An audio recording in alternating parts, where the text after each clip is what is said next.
Hello everyone, welcome to Foreign Farming in the Philippines. So I'm going to make a feeding guide for the tilapia that are in the breeding tanks. I guess they're going to be in grow out tanks now.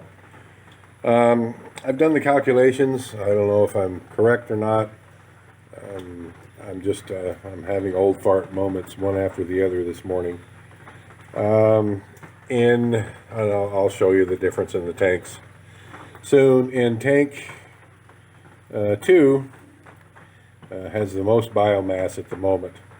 It's got 250 gram fingerlings in it, which comes out to 10,000 grams. You wouldn't think there's 10 kilos of fish in there, but there is. I'm going to feed those at a 3% body mass per day rate. And in tank 1, there is 210 gram fish. I'm going to feed them at a 5% per day rate, which works out to 100 grams. So, and I'm not gonna specifically weigh out the feed every day. This is gonna be my little feeding jar here. I'm going to just do the best guess on this. So I'm gonna get 300 grams in this. I don't think it'll be too much of a problem.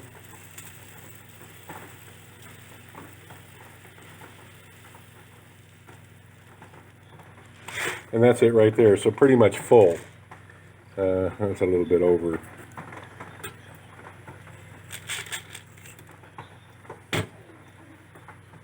Ming Ming, you're not helping, sweetie. She wants a little bit of fish food. All right, here you go. Right here. Here, Ming Ming, right here. There you go. Silly cat. So, even then,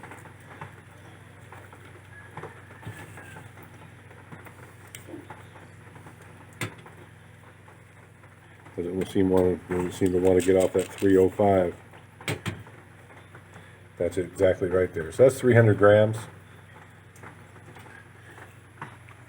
And I can judge that by that little line on it. That's the old label.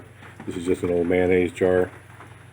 So that's for the 300 grams per day. We'll see if I've guessed that properly at 100 right there. A little bit too much.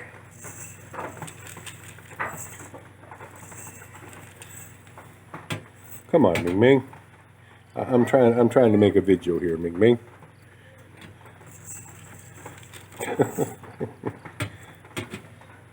All right, that's 100. So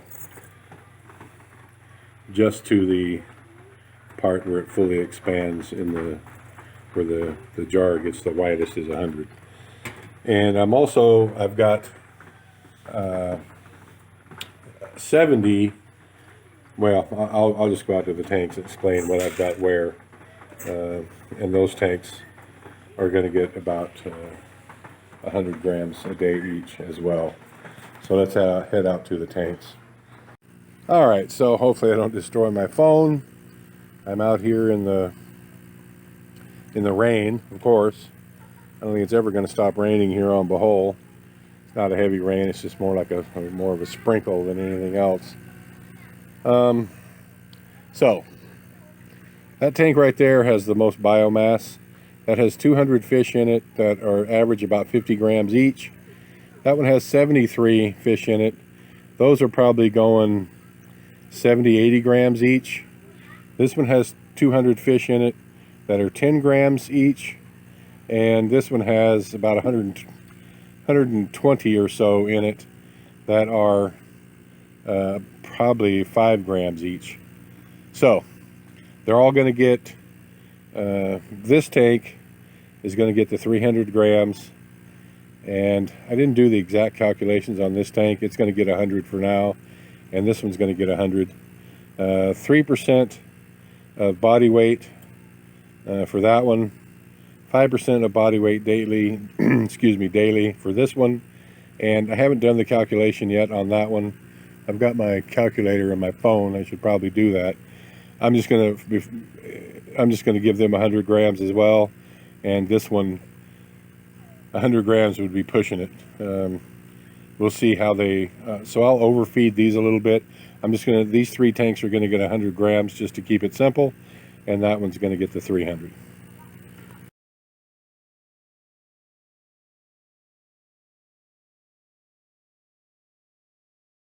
All right, because I'm a little bit late today, I'm not gonna feed them twice. I'm just gonna feed them once. So they're gonna get their full ration. What I'm gonna be doing is halving this. This amount here is the 100 grams. So they're just gonna get it all right now. It's best to feed them even 4 times a day. Less feed, but more often. But today it's already 1 o'clock. This is after the live stream, and I had to do the calculations and preparations for this video, so they're getting it all in one shot right now.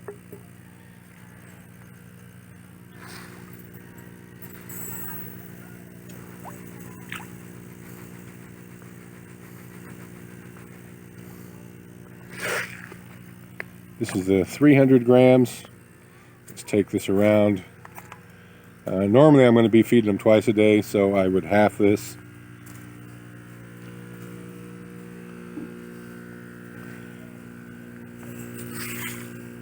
Well, and I spilled a bunch of it too.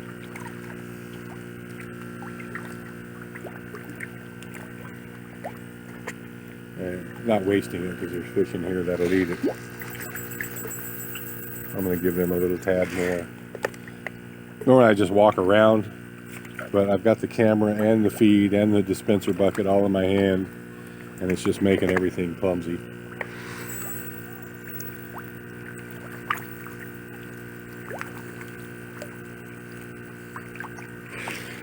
Come around, giving these guys here their 100 grams. I've got to give those 2 pins there, their 100. Threw a little bit into these 2 breeding tanks, and I'll get those 2 breeding tanks over on the other side there. If I have enough feed, I may not have brought enough feed overall, because these for sale fish have gotten almost nothing. Just what I accidentally spilt in there. I wouldn't expect these guys here to really get after it because they were caught and moved yesterday. They're probably not real interested in eating, and they're from the pond, so they're not used to being fed, because we're not feeding the fish in the pond. Everything we take out of that pond is just basically free.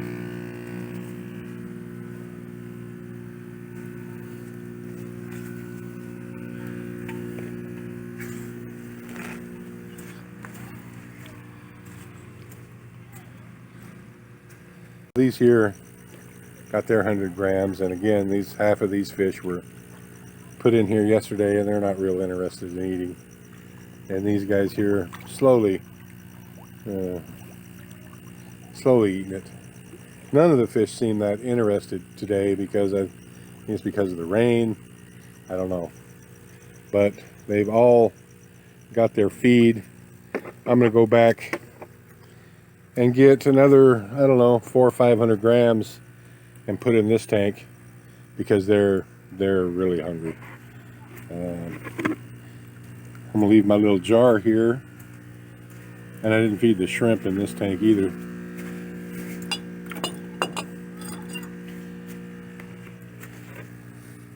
All right, well, I'm back with the rest of the ration for these guys.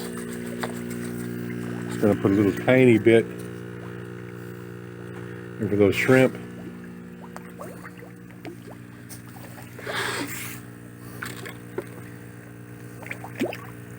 So I'm gonna, every couple weeks, I'm going to take out 10 or 20. As they get bigger, probably only 10. I'm gonna take out 10 fish out of each one of these tanks and weigh them and adjust the feed accordingly. As the smaller the fingerlings are, the higher percentage of body weight feed. The higher percentage of body weight you feed them, and as they get larger, the less amount of their body weight per day you feed them. So just because I'm feeding them 300 grams of feed for a total biomass of 1,000 grams doesn't mean that when it, or for 10,000 grams, it doesn't mean that when it hits 20,000 grams, I'm going to be giving them 600 grams of feed. It would probably work out to something more like 550. And if they were to double in weight past that, then it wouldn't be double the 550. It would be probably something akin to 950. So the larger they get, the less that you feed them based on their size. So we'll see how this is going to go. I've been wanting to do this and was not comfortable doing it until I had these nets in place. Now they can jump back and forth. There's not big disparities in size. Mainly I just didn't want those breeders to jump out because they're going to be hard to replace. And I didn't want these fingerlings to jump out. Before, Tata and I had put, I think, 200 in that tank as well. And then when we went to transfer them, there was only like 60 left. And the only thing that I can think of, because I don't think we got a bird problem up here, the only thing that I can think of is that they jumped into other tanks. And some of them did, because I could see the size of fish that we were supposed to have in other tanks. I think some of them just jumped out. So hopefully we've cured 90% of the jumping out part, and all we have to contend with now is them jumping tank to tank, and that's not that big of a concern. So we'll keep you posted. I'll probably do an update in 2 weeks when we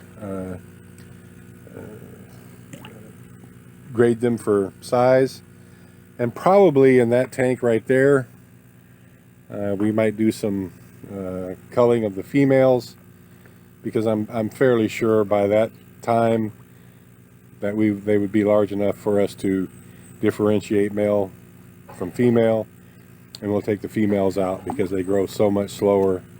And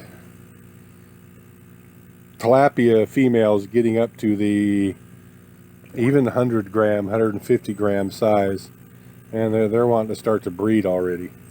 And I don't want an uncontrollable breeding situation. You know, in any one of these tanks with 200 fish, law of averages say you have something like 100 females, and that 100 females, each female can lay between 150 and 400 eggs every 5 or 6 weeks. So that 150, just say 200, an average of 200 eggs per female, times 100. What is that? 20,000 every 5 weeks or so. You can see how that would very quickly, you know, and say you got a survival rate of even 25%. That's 2,500 fish every 2 or 3 months, or every 4 or 5 weeks. You see how quickly it would get out of control. That's what happens when you raise them in ponds. It's just you have such an overload and overkill of fry. That's why we can go into that main pond anytime that we choose and get several hundred fingerlings out of it. And I'm sure the survival rate is something akin to 10% in that pond, because there's so many larger fish that consider the newly hatched fry a meal. So the perfect example of why you need to cull the females out when they get to the size to where they can start breeding. And look, this is the Philippines.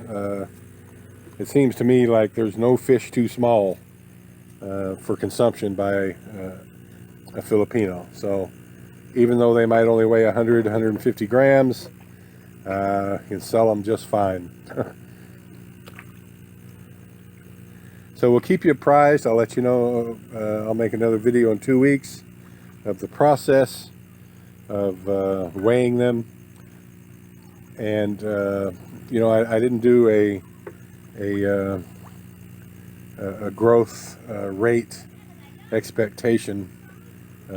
Maybe I'll put that in a bubble here at the end on what you can generally expect their growth rate to be.